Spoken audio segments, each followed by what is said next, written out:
حضور علیہ السلام کی محبت سے معاشرے کے دکھ جو ہیں وہ سمیٹے جا سکتے ہیں۔ آقا کریم علیہ السلام نے محبت سے ہی معاشرت کو جو ہے وہ اپنے قریب کیا اور لوگ ایمان کی دولت سے مالا مال ہو گئے۔ وہ ایک بچہ آیا نا اپنی ماں کے لیے لباس لینے کے لیے، اور پہلے وہ گیا اپنے چچا کے پاس، اس کی ماں بیوہ تھی اور اس کا لباس پھٹ گیا تھا، اور وہ اپنے چچا کے پاس گیا تو اس نے دتکار دیا۔ ماں نے اس کو روکا تھا بیٹا نہ جانا، لیکن اس نے کہا کہ تیرے بدن کے اوپر جو لباس ہے وہ بھی پھٹ گیا اور جگہ جگہ سے جسم جھلک رہا ہے، تو میں اپنے چچا سے آپ کے لیے لباس لے کے آتا ہوں۔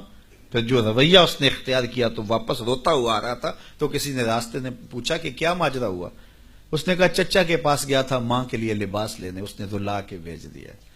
اللہ اکبر۔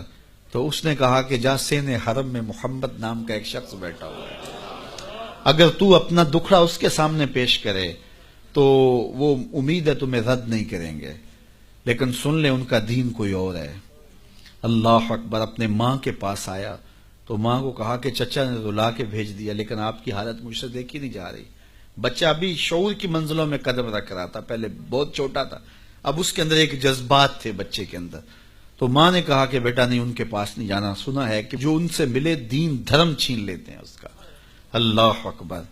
تو حضور علیہ السلام کے پاس جانے سے ماں روکنے لگی، لیکن بچے نے کہا کہ امی میں پکا رہوں گا، بتوں کا وفادار رہوں گا، تم اس ٹینشن کو، اس پریشانی کو چھوڑ دو۔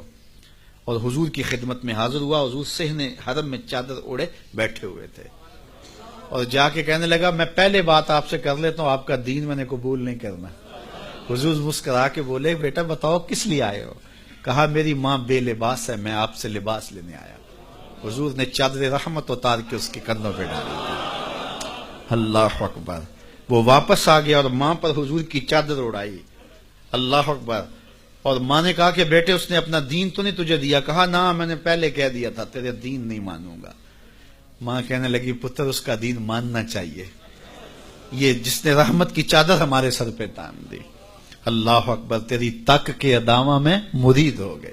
اس بوڑھی عورت کا قصہ بھی آپ نہیں بھول سکتے، جو گھر کا سامان باندھ کے اپنے دروازے پہ بیٹھی ہوئی تھی، اور اس نے سنا تھا مکے میں ایک جادوگر آیا ہے جسے ملتا ہے اس کا دین چھین لیتا ہے، کہیں ایسا نہ ہو کہ کہیں اس سے ملاقات ہو جائے اور وہ دین ہی میرا چھین لے، مجھے شہر چھوڑ دینا چاہیے۔ گھر کے تھڑے کے اوپر سامان باندھ کے بیٹھی ہے۔ حضور بھی گزرے تو اس نے دیکھا تو کہا بھتیجے یہ سامان میرے سر پہ رکھ دے۔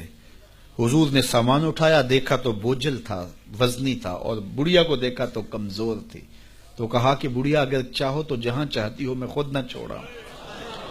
اس نے کہا اس سے بڑی مہربانی کیا ہوگی؟ حضور نے سامان اٹھایا ہوا ہے اور بڑھیا سے باتیں بھی کرتے جا رہے ہیں۔ تو بڑھیا کو کہا کیوں جا رہی ہے؟ اس نے کہا کہ سنا ہے یہاں ایک جادوگر ہے جو لوگوں کا دھرم لوٹ لیتا ہے، لوگوں کا دین لوٹ لیتا ہے۔ میں نے ساری زندگی بتوں سے وفا کی ہے، میرے آباء و اجداد نے بتوں سے وفا کی ہے، میں چاہتی ہوں دین اجداد ہاتھ سے چھوٹ نہ جائیں، آخر اس شہر میں رہتی ہوں کہیں مل نہ جائے۔ خیر حضور نے کچھ نہیں کہا، اس کا سامان نہیں پھینک دیا کہ ٹھیک ہے تم پھر جاؤ۔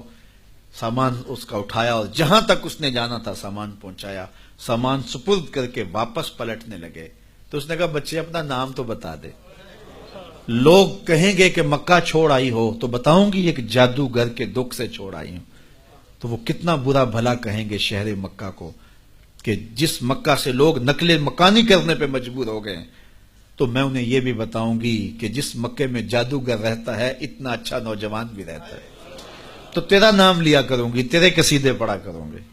تو حضور علیہ السلام مسکرا پڑے، کہا بڑھیا جس جادوگر سے بھاگ کے آئی ہے وہ تیرے سامنے کر رہا ہے۔ اس نے کہا سچ سے آپ ہی محمد ہیں؟ حضور نے فرمایا نام میرا یہی ہے۔ تو اس نے کہا پھر آپ کا جادو میرے پہ چل گیا ہے۔ اللہ اکبر۔ تیری تک کے ادامہ میں مرید ہو گئی۔ لوگوں کی خدمت کریں، بوڑھوں کے کام آئیں، دکھیوں کے کام آئیں، مصیبت زدہ کے کام آئیں۔ حضور یتیم ہو کے یتیم پرور تھے، لاچاروں کی مدد کرتے، لوگوں کے گھروں میں پانی بھر کے دے دیتے، اور دکھیوں کے کام آ جاتے اور مصیبت زدوں کے کام آ جاتے۔ تو حضور سے پیار کرنے والوں، امت میں آپس میں حسد نہ پھیلاؤ، بغض نہ کرو، نفرتوں کے پہاڑ کھڑے نہ کرو، ایک دوسرے سے پیار کرو، جڑو، امت وحدہ بنے، اور اپنے ماحول کو، اپنی معاشرت کو ایک خوبصورت معاشرت کا رنگ دو، اور اپنی زندگی کو حضور کے نام کر دو۔